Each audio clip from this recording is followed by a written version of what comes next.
ঝিনাইদহের সাধুহাটি ইউনিয়নের রাঙ্গারপোতা ক্লাবে অনুষ্ঠিত হলো দিনব্যাপী ক্রীড়া ও সাংস্কৃতিক প্রতিযোগিতা। বিভিন্ন ক্লাব থেকে আগত কিশোর কিশোরীরা অংশ নেয় এই আয়োজনে, যা সৃজনী ফাউন্ডেশন ও পিকেএসএফ এর সহযোগিতায় আয়োজিত হয়। এই আয়োজনের মূল উদ্দেশ্য এলাকার কিশোর কিশোরীদের মাদক ও অসামাজিক কার্যকলাপ থেকে দূরে রাখা এবং সুস্থ বিনোদনের মাধ্যমে তাদের মানসিক ও শারীরিক বিকাশ ঘটানো।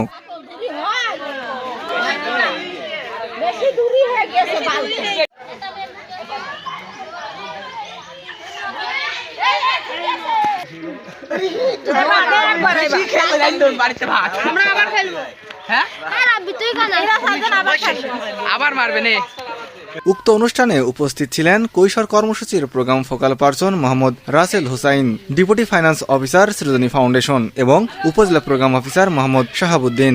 প্রোগ্রাম অফিসার হিসেবে কাজ করছি।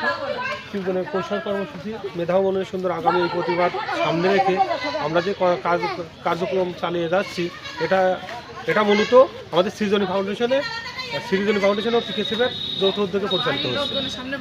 এখানে উপস্থিত আছেন আমাদের সৃজনী ফাউন্ডেশনের যে ফোকাল পারসন মোহাম্মদ রাসেল ভাই, সে আমার সার্বিক সহযোগিতা করতেছে। আমরা আমাদের প্রোগ্রামটা চলমান। আমার দায়িত্বে আছেন প্রায় 18টা ইউনিয়নে, ঝিনাইদহ সদর 18টা ইউনিয়নে এই প্রোগ্রাম চলমান রয়েছে।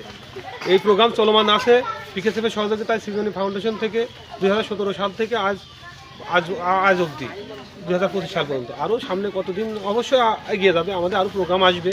এই প্রোগ্রাম আমরা সফল করার জন্য আমাদের সৃজনী ফাউন্ডেশনের পক্ষ থেকে সবাইকে আন্তরিক শুভেচ্ছা ও অভিনন্দন জানাচ্ছি। আমাদের এই খেলার সার্বিক যে সহযোগিতা, যা যা প্রয়োজন আমাদের, এগুলোর মূল পৃষ্ঠপোষকতা হলো আমাদের সৃজনী ফাউন্ডেশনের নির্বাহী পরিচালক জনাব সোহেলি পারভিন। ওনার সহযোগিতায় আমরা এই খেলা আপনাদের ইউনিয়নে আপনাদের ছেলে মেয়েদের পড়াতে আমরা সক্ষম হচ্ছি।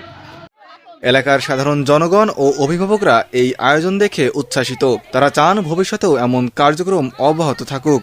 সবার নিয়ে খেলা করা হইলো আমাদের খুব ভালো লাগলো। আমরা আগামীতে যেন আবার হয় এই খেলা। কিশোরদের নিয়ে একটা খেলার আয়োজন করা হয়েছিল।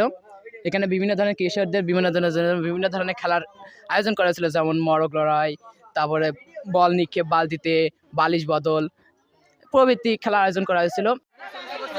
এই ধরনের উদ্যোগ শুধু বিনোদন নয়, বরং একটি সুস্থ সমাজ গঠনের অংশ হিসেবে কাজ করবে বলে মনে করছেন আয়োজকরা।